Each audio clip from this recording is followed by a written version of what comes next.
اوس د پښتونخوا نه راغلی ډېر تکړه په ولس کې ډېر محبوبیت لري. دې پښتون فکر سره ځان ډېر کلک تړلی دی او تاسو ټول ډېر ښه پیژنئ. په دې سوشل میډیا کې تاسو ټولې ډېر زیات ښه پیژنئ، ډېر لوی محبوبیت لري. زما دا یقین دی د هغه شعرونه به تاسو راګرم کړي. زه ډېر په مینه ډېر په عزت باندې سجاد اوتي صاحب ته د پښتو په دې ټپه سټیج ته د راتلو بلنه ورکوم چې ته راځې په ما رڼا شي، چې ته راځې په ما رڼا شي، چې ته روان شي په ما توره تیاره شي. سجاد اوتي. پچا بخلگی د یار او د جانان خبرې،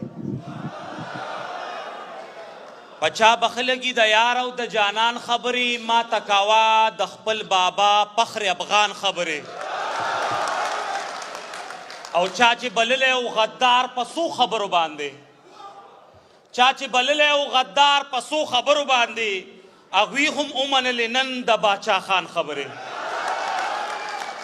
شروع کوم په نامه د هغه باچا چې د ټولو باچاهانو باچا دی، حفیظ ذات دی د نمرود په اور کې د ابراهیم علیه الصلاۃ والسلام، د چړۍ د لاندې د اسماعیل علیه الصلاۃ والسلام، د کوی په ویښ کې د یوسف علیه الصلاۃ والسلام، د مۍ په ګیډه کې د یونس علیه الصلاۃ والسلام، په سولې د عیسی علیه الصلاۃ والسلام، د جادوګرو په منځ کې د موسی علیه الصلاۃ والسلام، او د هجرت په شپه د سلو تورو د لاندې د جناب محمد رسول الله صلی الله علیه و آله وسلم.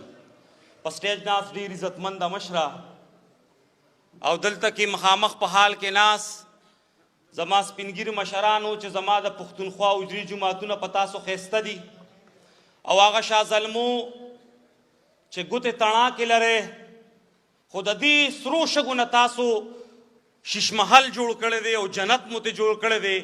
سلام درته پیش کوم چې نن په دې سرو شګو کې د بابا فکر ته دوام بخې. ډېره مننه به کوم د هغه ټولو ملګرو چا چې ما ته ډېره مینه راکړه. زه خبرې به مشران کوي، د شعر په ژبه کې به زه خپل د زړه فریاد ستاسو مخې ته ږدم. کم نظم چېرته وړاندې کوم د هغه نظم عنوان دی روا بغاوت.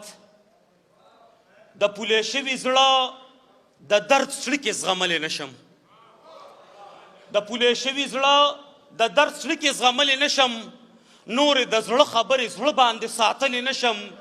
اجل مې خوري ځکه مې وینه په تودو راغلې، نور مې د صبر دا ججوره په چاودو راغلې. او نور مخنیوی د نمرود خیلو د قوت کومه، پاسم د ځمکې د خدایانو بغاوت کومه. نور مخنیوی د نمرود خیلو د قوت کومه، پاسم د ځمکې د خدایانو بغاوت کومه. ګرانه وطنه سوچې وطنه ستا سینه باندې لیوان ګرځي، دا شوې ګټه به دې بیرته په تاوان ګرځي. او وطنه دلته قانون او عدلیه د امریت ښکار ده، هم بل سره غوټې ښکاري. قاضي صاحب ستا په ګورګوړي هم د چا ګوتې ښکاري. د سپریم کورټ د مخې تله میزاني کوزه کا، یا دې د دواړو اوږو ګاون شیرواني کوزه کا. او دې سملو کې ناست غټخېټو مې آئین لاو کو، علاوه زما د دې خدایي خدمتګارو د مشرانو نه. دې اسملو کې ناست غټخېټو مې آئین لاو کو، دې قانون سازو مې دستور په اباسین لاو کو. د مقدسو ایوانونو نه غوجل جوړ وي، د واده کور وي پکې هر وخت غوبل جوړ وي. او که اپوزیشن ته په شور سبزي منډی بیا نشته ملګرو. که اپوزیشن ته پوهه پې نه یم چې بد دي او که ښه روان دي، د کلمې په نوم آزاد وطن کې څه روان دي. دې سملو کې ناست غټخېټو مې آئین لاو کو، دې قانون سازو مې دستور په اباسین لاو کو. دې مقدسو ایوانونو نه غوجل جوړ وي، د واده کور وي پکې هر وخت غوبل جوړ وي.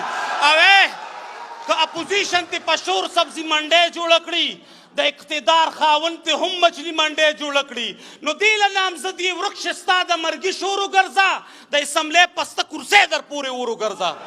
او باچا لتا کو څوک هیله لري نو بد به کوي. باچا لتا کو څوک هیله لري نو بد به کوي. دا قوم کو ستا نه څه ګیله لري نو بد به کوي. خواره د بل په اشارو لکه لولک ګډېږي، لکه شادو د مداریانو په ډولک ګډېږي.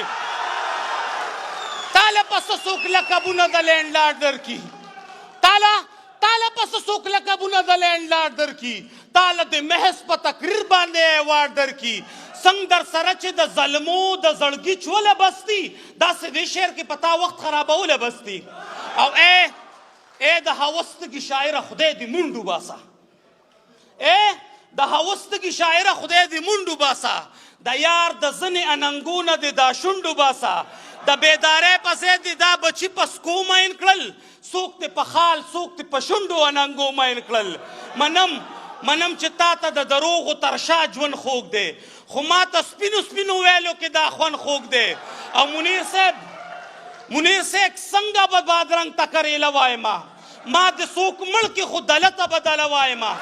چا کې منیر مهرباني مننه، منیر صاحب وایي سپینې سپینې مه وایه.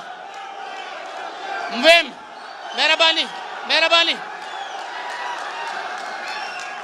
منیر صاحب څنګه به بادرنګ تکریله وایما، زه دې پرې مړ شم خو دلته بدله وایما.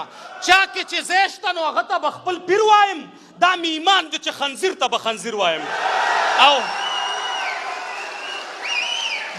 د انبیاو وارثانو ته سلام کومه، د انبیاو وارثانو ته سلام کومه، د حق پرستو علماو احترام کومه. خو دا ځنې ملایان مذهب ته زیان رسوي، دغه د دین په جامه پټ دین ته نقصان رسوي.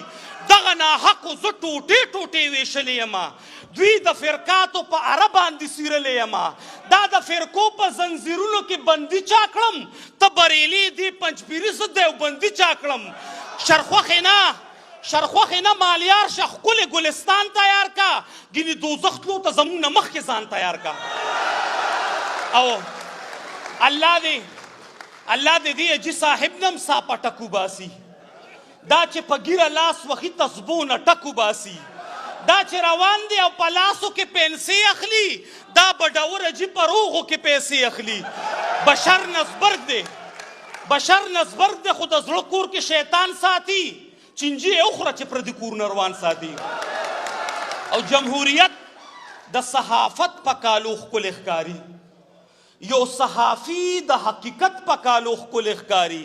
خو دا ځینې صحافیان په خوله ګونګي کړې ربا، که هدایت نه اخلي وخت یې د مرګي کړې ربا. دا په چینلو چې لګیا وي ضمیرونه پلوري، د 100 روپو په بدله کې ایمانونه پلوري. غواړم چې ټول دې د مظلومو په سر ډال جوړ شي، د کونډو رنډو خویندو میندو د سر شال جوړ شي. او اوس په آخره کې ګناه کبیره کومه، جرنیل صاحب تا سره پوټې مناظره کومه. د جان امان غواړم یو څو پوښتنې عرض دي زما، مهمه نه په جمهوري نظام کې فرض دي زما. دا درته څوک وایي حکومت واخله چوکۍ سنبال کا، بهادره لاړ شه سرحداتو کې څوکۍ سنبال کا. په مشرقي کرښه د هند دپاره قهر جوړ شه، زړونه مو وګټه د کام دپاره پهر جوړ شه. پاکستاني یم شپېلې مې د تندي لرې کا، د وطندارو د مرۍ نه تیزندي لرې کا. سجاد هوتي سر په تلي چغه برحق پورته کړه، زر یې په دار کې د ناره د ان الحق پورته کړه،